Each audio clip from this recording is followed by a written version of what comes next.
One. All right, good morning again. Corey and Jennifer, we are going to talk you through how to hook your laptop up to your new TVs. So I have the remote in my hand, and right now it's turned off. I can tell because this little light right here is not shining. So I'm going to turn that on. I can tell that it is on. And now I'm going to put my remote down just for a second, and I'm going to grab the HDMI cord on the back of your TV. There might be two. We hope to take it down so that there's only one, and it should be coming out of what we call HDMI input. These TVs have 4 different HDMI 1, 2, 3, and 4.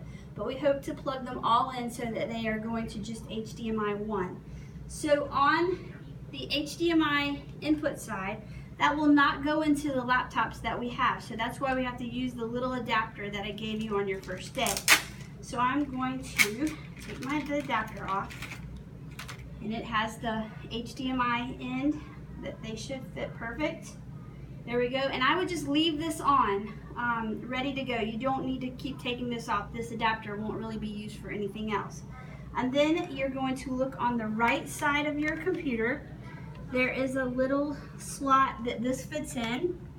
There's actually if you look on the side of the adapter, there's a little symbol on the top, and the symbol needs to go up facing you. So I put it in, and now I need to make sure that my TV, it is already on HDMI 1, but if it is not, I would click on the input button on my TV remote, input, and then I would look at the choices I have, and I would use the arrows, and I would select HDMI 1, which it already is. Mine is already on 1. So I'm going to click it, enter, and then there is my my screen showing. Now, the other thing, while we have a second, I was going to show you how to reflect what we just showed you onto the screen. So if I have my reflector already installed from Big Offerings,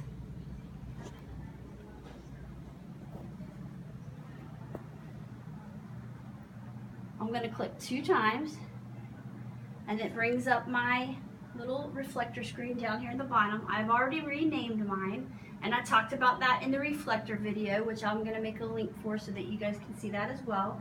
It's ready to go. So I'm going to take now my iPad, and I'm going to swipe up, and I'm going to AirPlay, and I'm going to choose my name. There it is.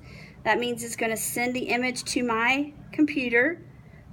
Turn mirroring on. In just a second, I should have my device there, which I do. And then now I'm going to swipe down and search for Stage, which I already have on. And here is the device that is now reflecting my look around up. So you might have to have a little bit of space. So on top of your cart would be a good place. It's quite long from where the iPad is. You can probably turn this around if you wanted to. If you wanted to switch it around to portrait, you can do that as well. And then of course you'll see that you'll need to turn the paper around and kind of move it to where it makes sense. But I kind of liked it better on the other way, so I'm going to flip mine around. And the Stage app is pretty cool because once I get it in my spot, it works just like an iPad, so I can zoom in if I need to. Kids can come over and highlight or write. They can circle keywords, whatever you need them to do. So this is a great app. If you have any questions, you can email us, and we'll be happy to help you.